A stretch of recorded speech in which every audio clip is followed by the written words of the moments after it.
오늘도 운전대만 잡으면 헐크로 변하셨나요? 깜빡이 없이 훅 들어오는 앞차를 보며 입에 담지 못할 욕설을 퍼붓고 경적을 빵빵 울려대진 않으셨습니까? 혹은 저녁 뉴스를 보다가 정치인들의 행태에 우라통이 터져서 멀쩡한 리모컨을 집어 던지고 가슴을 치진 않으셨나요? 그리고 나서 불과 5분도 안 지나 밀려오는 후회와 자괴감. 내가 미쳤나봐. 왜 이렇게 화를 주체 못하지? 나이 먹고 주책 맞게. 겁먹은 아내의 눈빛, 슬금슬금 방으로 피하는 자식들의 뒷모습을 보며 스스로가 괴물처럼 느껴져 괴로우셨을 겁니다. 밖에서는 법 없이도 살 사람, 성격 좋은 김 부장님, 이 여사님 소리 듣는데 집에만 오면 혹은 특정 상황만 되면 내 안에 시한폭탄이 터져버립니다. 도대체 나는 왜 이러는 걸까요? 안녕하세요.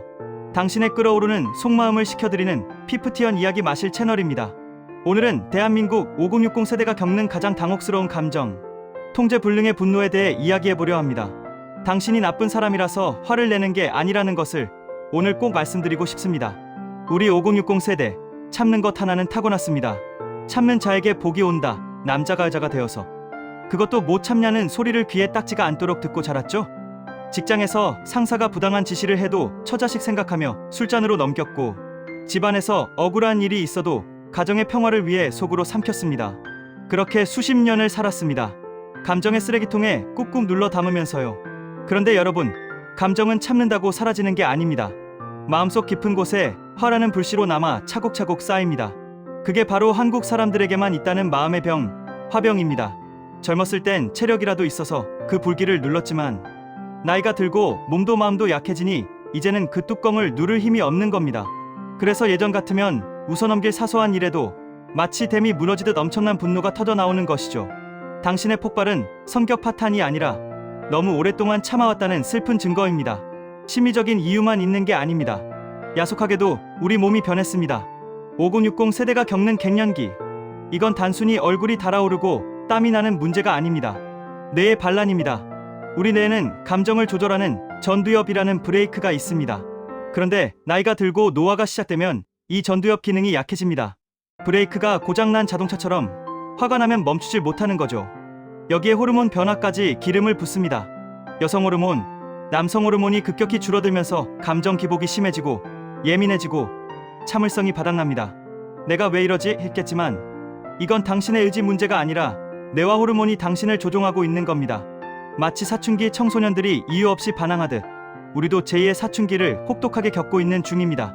문제는 당신이 내뿜은 화가 사랑하는 사람들을 태워버린다는 겁니다. 당신은 5분 만에 화가 풀려서 미안하다, 밥 먹자라고 할지 모르지만 그 화를 받아낸 가족들의 가슴엔 지워지지 않는 화상이 남습니다. 배우자는 당신의 눈치를 보며 점점 입을 다물게 되고 자식들은 우리 아빠 엄마는 말이 안 통하는 사람이라며 마음의 문을 닫아버립니다. 가장 편안해야 할 집이 언제 터질지 모르는 시한폭탄이 있는 지뢰밭이 되어버린 거죠. 화를 내고 나서 밀려오는 그 끔찍한 후회와 고립감. 이러다 나중에 늙고 병들면 가족들이 나를 버리지 않을까 하는 두려움까지 드시진 않나요? 화를 다스리지 못하면 결국 당신은 가장 외로운 노년을 맞이하게 될지도 모릅니다. 그렇다면 이 통제불능의 화를 어떻게 해야 할까요? 무조건 참는 건 답이 아닙니다. 잘 터뜨리는 법을 배워야 합니다. 첫째, 6초의 법칙을 기억하세요. 분노의 감정이 뇌를 지배하는 시간은 딱 6초라고 합니다. 욱하는 순간 바로 반응하지 말고 속으로 숫자를 세세요. 하나, 둘, 셋, 6가지만 세도 이성의 끈을 다시 잡을 수 있습니다. 둘째, 타임아웃을 외치고 그 자리를 피하세요.